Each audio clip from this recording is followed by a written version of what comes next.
In early 2025, two power brokers met in a secluded back room away from prying eyes.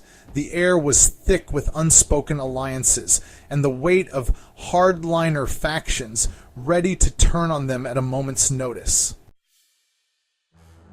Vlad, you know I don't like complications. Let's keep this simple. Our mutual interests require absolute trust. Trust is our only currency, Donald. We must secure our bond with a mechanism that ensures neither of us betrays the other. I'm giving you a private channel, a signal contact handle, J. Goldberg. Neither of us can be exposed, so it is the final guarantee. To Putin, thus, the handle Sejun J. Goldberg was intended as a familiar echo, a reference to J. Goldberg, Trump's trusted divorce attorney from years past, a man whose name resonated with personal loyalty and long-standing history. For Trump, it was a covert method of communication that, when not exercised, would serve as a dead man's switch, tying their fates together. J. Goldberg, I understand. Consider it done. But did he, back in the White House, amidst the hum of urgent conversations and digital beeps, Trump's office was abuzz. An instruction was relayed to add J. Goldberg to the secure Signal group, a group meant only for top-secret military operations. Sir, I'm setting up the contact for J. Goldberg on Signal. Do you have a phone number? You don't need a phone number. Just add the one that pops up. And in the rush of command, the name J was changed to the letter J. Hey, I'm a J, and it's been happening to me since email was created. If I give them my email, people usually just stare at me till I clarify name or letter. It's a problem I'm sure Donald never experienced before. But I digress. The system's autocomplete favored Jeffrey Goldberg, the well-known editor of The Atlantic, and that name was accepted without cross-check. Thus, an unintended recipient was swept into the inner circle. I'm receiving messages that I'm not supposed to see. Confidential military operations. This isn't my beat. Something's very wrong here. Within hours, Jeffrey's discovery exploded into what would soon be known as SignalGate. The leak wasn't a mere technical glitch, it was the catastrophic misfire of a secret mechanism designed to bind two leaders in mutual accountability. The fallout was instantaneous. News tickers flashed SignalGate, national security breach, and headlines screamed of internal chaos.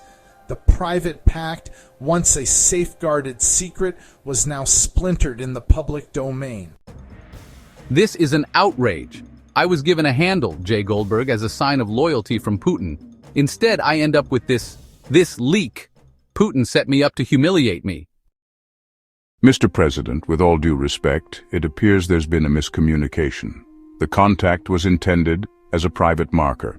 Your trusted J. Goldberg, not the journalist. It seems the system auto-filled the wrong entry. No, you don't understand. This was no accident. That handle was meant to be our mutual insurance, a record of collusion that binds us. But why would he have chosen one so close to the name of the editor of The Atlantic? He must have known this would happen, which must mean he just assumes we are incompetent. The integrity of our pact is shattered. As Trump's fury mounted, the implications rippled outward. Intelligence agencies began to piece together the breach while Russian hardliners grew restless. In Moscow, behind closed doors, a different tone emerged. They have botched the signal. Our assurance has been compromised. Now the file, the evidence of our collusion, is public, and our mutual safeguard is lost. This changes everything. The very instrument that was meant to enforce loyalty had backfired. With the J. Goldberg record in the open, both leaders were now exposed. For Trump, the misinterpretation was a personal slight, a humiliation engineered by Putin. For Putin, it was a strategic failure that emboldened his critics and hardened his resolve. This isn't merely a technical error. The dead man's switch has been disarmed. The collateral damage is immense internal factions, adversarial intelligence, and a volatile geopolitical climate. The narrative had flipped. Instead of a secret pact ensuring mutual destruction upon betrayal, the collapsed mechanism now served as a beacon for chaos. The mutual insurance that was supposed to prevent either side from turning on the other was gone. In its place lay a powder keg, primed by mistrust and the inevitability of retribution. In the days following the leak, Trump's anger morphed into a dangerous obsession. Convinced that Putin had deliberately fed him a humiliating message, he began taking retaliatory actions, threatening 50% oil tariffs on Russia and contemplating other moves that might spiral into irrevocable escalation. Listen up, this isn't just a mix-up, it's a betrayal. Putin thought he could play his hand by giving me that J. Goldberg handle to embarrass me. Well, he's wrong. I will not be made a fool. I demand a recalibration of our channels now. Across the Atlantic, Putin's responses were measured yet ominous. The SignalGate breach had not just disrupted a backroom alliance he'd been working on for years. It had also ignited suspicions among his own hardliner factions. A chilling undercurrent of mistrust and the threat of retaliatory moves began to emerge. Our delicate balance has been disturbed. The record of collusion is compromised and our enemies are watching. We must act decisively to ensure that the leak does not escalate into full-scale betrayal. For the American public and the broader international community, the fact pattern is ripe for interpretation, but the message is clear. The severity of the breach combined with the absence of credible explanations suggests that answers would reveal deeper levels of entanglement and misconduct. Now, I have no doubt there will be a mid-season twist that totally reframes this, but we must responsibly consider the consequences of every scenario. That what was once a hidden pact to maintain mutual control had crumbled into chaos, and that in this high-stakes game of nuclear-level secrets and back-channel maneuvers, the wrong move could spark an irreversible conflict. Just because the cover-up hasn't been admitted doesn't mean the blowback isn't coming. This season, on the National Security LARP, we tackle the destabilizing fallout. The stakes are more than just political power. They're the very threads that hold global stability together. The record of collusion that was meant to keep enemies at bay is now public, and every actor on this stage is forced to choose to de-escalate or to let the knives fall. The time to act is now. Remember, folks, in a world where every misstep is magnified and every signal carries the weight of destiny, the race is on.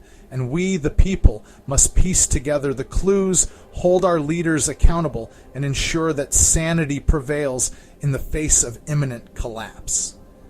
Now let's throw it to Kim Bauer for a closing message. Take it, kid. There's a moment, maybe it's already hit you, when the world you knew stops making sense. When the work, the rules, the chain of command, all of it feels hollow, like echoes in a building that's already burned down. And still, you sit in the ashes pretending it's fine, but it's not. Something inside you is shifting, scratching at the inside of your ribs, begging you to remember what you are. Not broken, not lost, becoming. At first it's just a crack, a glitch, a flicker on the screen, a question that refuses to stay quiet. What if this isn't all there is? And once that question is born, you can't unhear it. You can't go back. That's the start. That's the rupture. The lie of safety begins to rot, and something older, something wilder starts to rise. Then the hunger hits, hard. You want truth, even if it scorches. You want to rip off the mask they handed you and breathe with your own lungs. You start pulling at the seams of systems, stories, even yourself, because you need to know what's real. That fire? It's not rage, it's clarity. It's your signal that you're still alive, and you were never meant to shrink into silence. But transformation is not clean, it's not poetic, it's dark, messy, lonely. It's the chrysalis, the dissolving, the not knowing, the falling apart so completely you think you'll never come back. And then, you do. Different, unrecognizable, true. You claw your way out, trembling, changed. And for the first time, the wings on your back aren't decoration, they're declaration. You don't fly for yourself. You fly because the world needs someone who remembers what truth tastes like, who's not afraid to burn. If you feel it, that ache, that pull, that fire under your skin, you're not alone. We're out here, off the grid, beyond the rules. Eyes open, fire lit,